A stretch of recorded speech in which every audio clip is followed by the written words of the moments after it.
हिंदी साहित्य इतिहास ग्रंथ जो भी अभी तक लिखे गए हैं उसमें 50% हमने कल किए थे और आज की क्लास में भी हम आगे के 50% करने वाले हैं जो कि मोस्ट इम्पोर्टेंट क्लास आपके लिए रहने वाली है। आप ज़रूर बताइएगा कमेंट में क्लास आपको कैसी लगी और पसंद आती है तो भाई लाइक शेयर करना तो बिल्कुल मत भूला करो।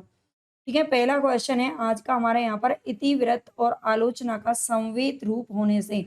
ये ध्यान रखना है जो साहित्य इतिहास ग्रंथ है उसको हम आज पढ़ रहे हैं, ठीक है? वो तो आपको वैसे भी थंबनेल से पता चल ही जाएगा। साहित्य ग्रंथों से आज हमारे ये क्वेश्चन रहने वाले हैं जिसका टॉपिक का नाम आप हिंदी साहित्य इतिहास लेखन भी समझ सकते हैं।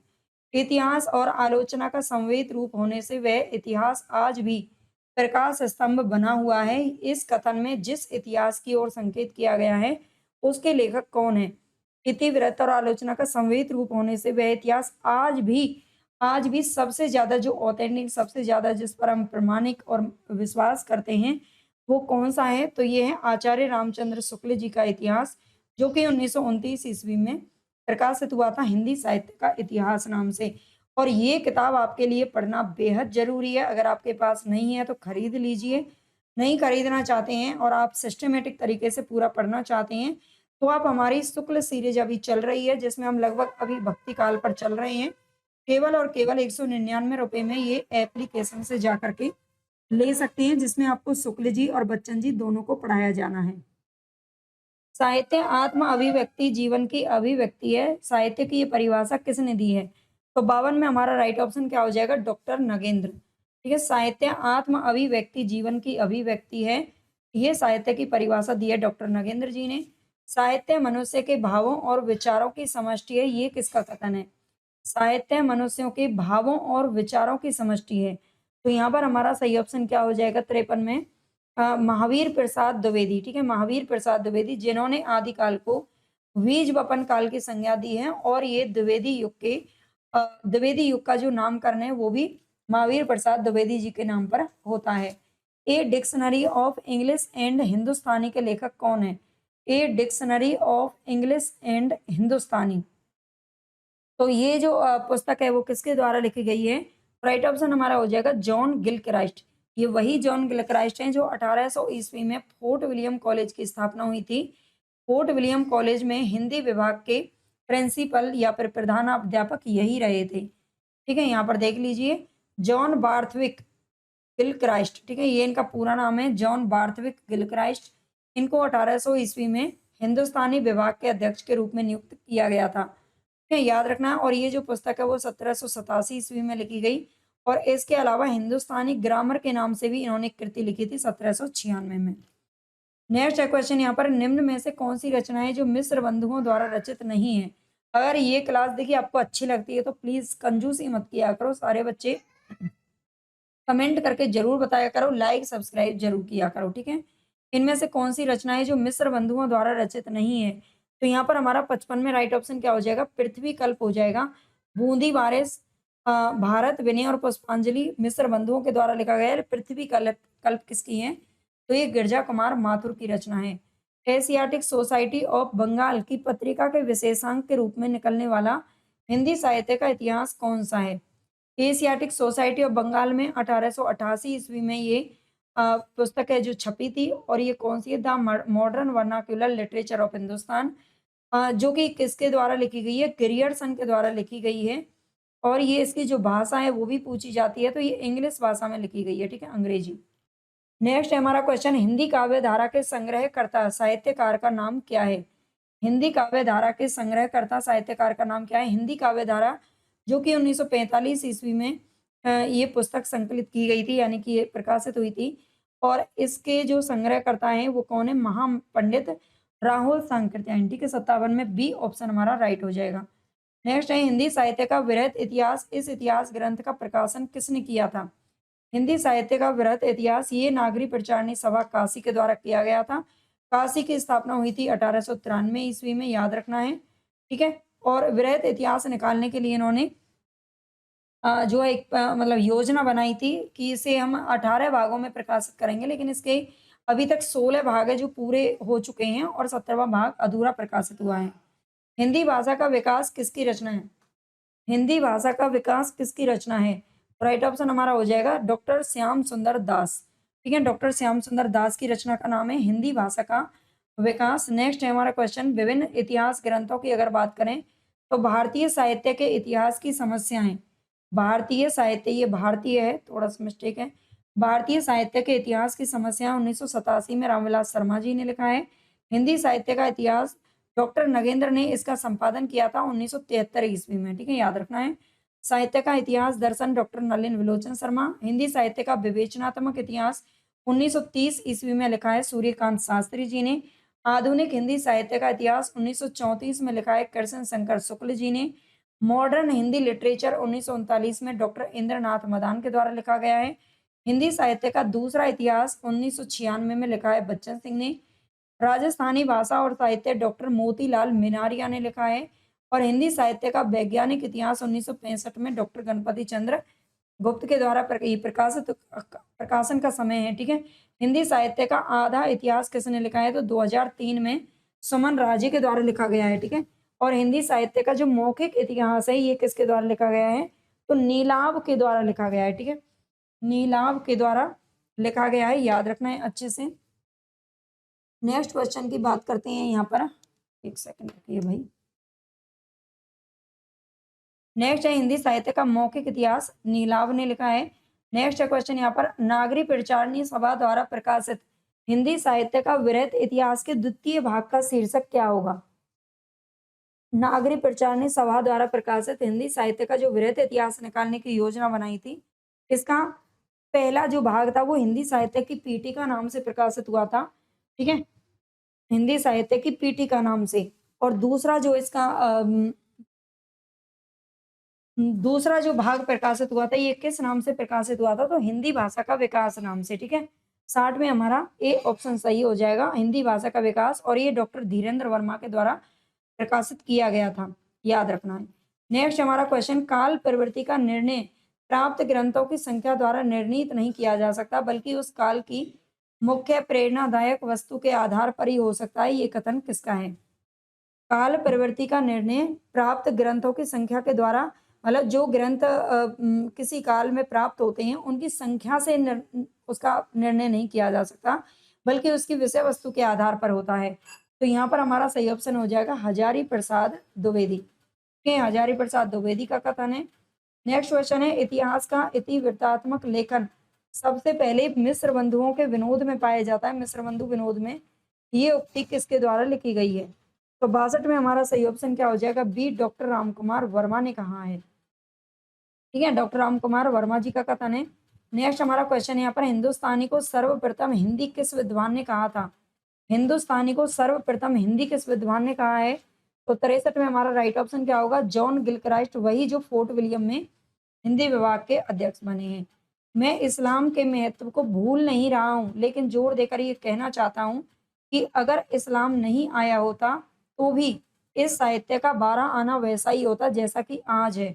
हिंदी के भक्ति आंदोलन के संदर्भ में ये कथन किसका है तो ये कहा है आचार्य हजारी प्रसाद द्विवेदी ने। ठीक है, शुक्ल जी और राम कुमार जी दोनों तो कहते हैं कि ये इस्लाम के आने के कारण ही भक्ति काल का उदय हुआ है, लेकिन हजारी प्रसाद द्विवेदी इसे स्वाभाविक विकास मानते हैं।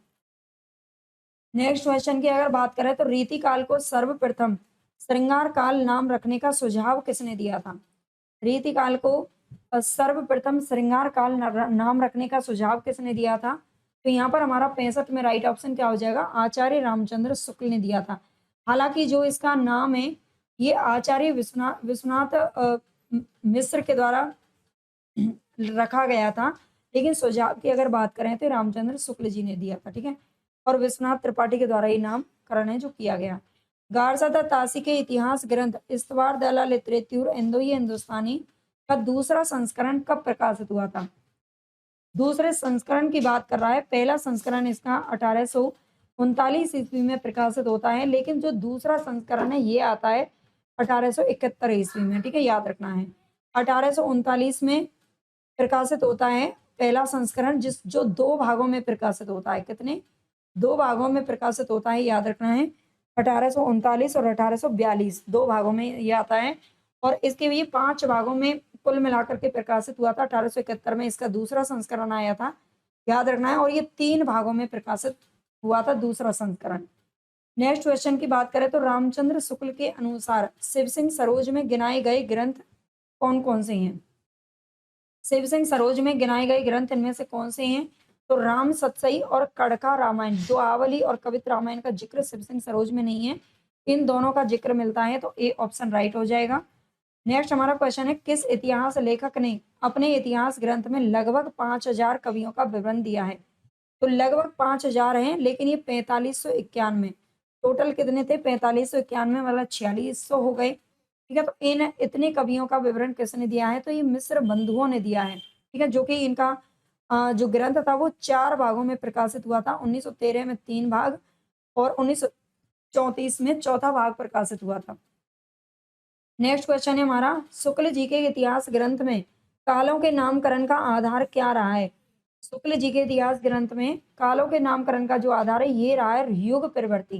ठीक है, युग की जो विशेषता रही है उसके आधार पर काल का नाम रखा गया है। इतिहास लेखन की सबसे विकसित पद्धति कौन सी है? तो ये विधेयवादी पद्धति मानी जाती है, और ये शुक्ल जी ने जो अपना ग्रंथ लिखा था वो विधेयवादी पद्धति में लिखा है। ठीक है, वर्णानुक्रम पद्धति में तो कौन सा लिखा गया था? वर्णानुक्रम में लिखा था। शिव सिंह सेंगर ने भी लिखा था, गारसदा तासी ने वर्णानुक्रम में लिखा था। गारसदा तासी ने लिखा था, शिव सिंह सेंगर ने भी लिखा था, यानी कि अगर हम बात करें, और मिस्र बंधुओं ने भी लिखा था। ठीक है, मिस्र बंधुओं ने भी लिखा था। ग्रियर्सन से पहले जो भी ग्रंथ लिखे गए थे वो सारे के सारे वर्णानुक्रम पद्धति में लिखे गए थे। नेक्स्ट क्वेश्चन है, हिंदी साहित्य का सुबोध इतिहास किसके द्वारा लिखा गया है? हिंदी साहित्य का सुबोध इतिहास किसने लिखा है? तो यहाँ पर हमारा राइट ऑप्शन हो जाएगा बाबू गुलाब राय ने लिखा है। इस इतिहास लेखक ने अपने इतिहास ग्रंथ में लगभग 1000 कवियों का विवरण दिया है। लगभग 1000 कवियों का विवरण किसने दिया है? लगभग 1000 की बात करें तो ये दिया है आचार्य रामचंद्र शुक्ल जी ने। ठीक है, आचार्य रामचंद्र शुक्ल जी ने दिया है, याद रखिएगा। मिस्र बंधुओं ने लगभग 5000 का दिया है, और सर जॉर्ज ग्रियर्सन ने पूरा कितना दिया है? टोटल 952 कवियों का उल्लेख इन्होंने किया है, याद रखना। ठीक है, नेक्स्ट क्वेश्चन है, भारतीय साहित्य की भूमिका के लेखक कौन है? भारतीय साहित्य की भूमिका के लेखक कौन है? तो यहाँ पर हमारा 73 में राइट ऑप्शन हो जाएगा रामविलास शर्मा। ठीक है, भारतीय साहित्य की भूमिका किसने लिखी है? रामविलास शर्मा ने लिखी है। इनमें से किस साहित्य इतिहासकार ने अपने इतिहास ग्रंथ में हिंदी के गद्य साहित्य को गद्य का आविर्भाव, गद्य का परिवर्तन, गद्य का प्रसार और गद्य की वर्तमान गति नामक खंडों में विभक्त करके विवेचित किया है? तो 74 में हमारा राइट ऑप्शन क्या हो जाएगा? सी हो जाएगा। ये रामचंद्र शुक्ल जी हैं। ठीक है, रामचंद्र शुक्ल। हिंदी साहित्य का आरंभ 693 ईस्वी से मानने वाले इतिहासकार इनमें से कौन है? 693 से लेकर के 693 से लेकर 1693। ठीक है, ये जो समय है ये जो समय है संधि एवं चारण काल का, किसने माना था? राम कुमार वर्मा ने। और इन्होंने संधि एवं चारण, संधि काल का जो समय 693 से माना, ठीक है, याद रखना है। और 1693 से किसका माना है? चारण काल, मतलब अलग अलग दो बताए हैं इन्होंने युग को। ठीक है, हिंदी साहित्य का समीक्षात्मक इतिहास ग्रंथ कौन सा है? किसका है? हिंदी साहित्य का समीक्षात्मक इतिहास ग्रंथ है किसका? 76 में हमारा राइट ऑप्शन हो जाएगा वासुदेव सिंह। ठीक है, ये वासुदेव सिंह का ग्रंथ है हिंदी साहित्य का समीक्षात्मक इतिहास। नेक्स्ट क्वेश्चन है, वर्ण क्रमानुसार लिखा गया हिंदी साहित्य के इतिहास का प्रथम ग्रंथ निम्नलिखित में से कौन सा है? वर्ण क्रमानुसार, यानी कि वर्ण क्रमानुसार किसका, कौन सा ग्रंथ लिखा गया था? तो ये लिखा गया था इस्तवार दाला लित्रेतुई हिंदू हिंदुस्तानी, जो कि गारसदा तासी का है। डॉक्टर गणपति चंद्रगुप्त के अनुसार हिंदी साहित्य के इतिहास का पुनर्लेखन किस दृष्टिकोण के अनुसार किया जाना चाहिए? बताइए। डॉक्टर गणपति चंद्रगुप्त के अनुसार इन्होंने लिखा था, 1965 में छपी थी इनकी पुस्तक हिंदी साहित्य का वैज्ञानिक इतिहास और हिंदी साहित्य के इतिहास का पुनर्लेखन। तो ये होना चाहिए स्वतंत्र, तटस्थ और संतुलित दृष्टि से लिखा जाना चाहिए। नेक्स्ट है, आचार्य शुक्ल की ऐतिहासिक दृष्टि। आचार्य शुक्ल की ऐतिहासिक दृष्टि क्या करती है? युग की परिस्थितियों को प्रमुखता देती है। ठीक है, युग की परिस्थितियों को क्या करती है? प्रमुखता देती है। ऐतिहासिक कालक्रम के अनुसार निम्नलिखित में से कौन सा नामकरण है जो गलत है? ऐतिहासिक कालक्रम के अनुसार निम्नलिखित में से कौन सा नामकरण गलत है? तो रीतिकाल, मध्यकाल, आदिकाल या संक्रांति काल। तो राइट ऑप्शन हमारा यहाँ पर हो जाएगा रीतिकाल, इसमें नहीं होता है। आदिकाल पहले का सबसे पहले, फिर मध्यकाल और फिर संक्रांति काल आता है। नेक्स्ट है, निम्नलिखित में से किस लेखक ने कालों की रचनाओं की विशेष प्रवृत्ति के अनुसार उनका नामकरण किया है? कालों की रचनाओं की विशेष प्रवृत्ति के अनुसार किसने किया है? तो राइट ऑप्शन हमारा हो जाएगा आचार्य रामचंद्र शुक्ल। ठीक है, रचनाओं की जो प्रवृत्ति, जो विशेषता थी, उसके आधार पर इन्होंने अपना नामकरण किया है। निम्नलिखित में से क्या हिंदी साहित्य इतिहास लेखन का आधार या स्रोत नहीं हो सकता है? विभिन्न युगों की आंतरिक और बाह्य परिस्थितियों पर प्रकाश डालने वाली सामग्री ये साहित्य लेखन, इतिहास लेखन का आधार बनते हैं। रचनाओं का मौलिक उल्लेख किसी काम का नहीं है, शिलालेख काम आते हैं और साहित्यकारों की प्रकाशित या फिर अप्रकाशित रचनाएं। ठीक है, तीनों स्रोत हो सकते हैं किसी भी साहित्य इतिहास को लिखेंगे, लेकिन मौखिक उल्लेख का कोई लेना देना नहीं है। किसने कब क्या कहा, इसको कौन ही याद रखता है। नेक्स्ट क्वेश्चन है, निम्नलिखित में से कौन सी पुस्तक है जो हजारी प्रसाद द्विवेदी की नहीं है? तो हिंदी साहित्य की आलोचना नाम से इन्होंने कोई पुस्तक नहीं लिखी, जबकि तीनों पुस्तक आपकी हजारी जी के द्वारा लिखी गई हैं। साहित्य का समाज शास्त्र ग्रंथ किसका है? 84 में आपको बताना है साहित्य का समाज शास्त्र नामक जो ग्रंथ है ये किसके द्वारा लिखा गया है? तो 84 में हमारा राइट ऑप्शन हो जाएगा मैनेजर पांडे। ठीक है, ये किसका है? मैनेजर पांडे का ग्रंथ है।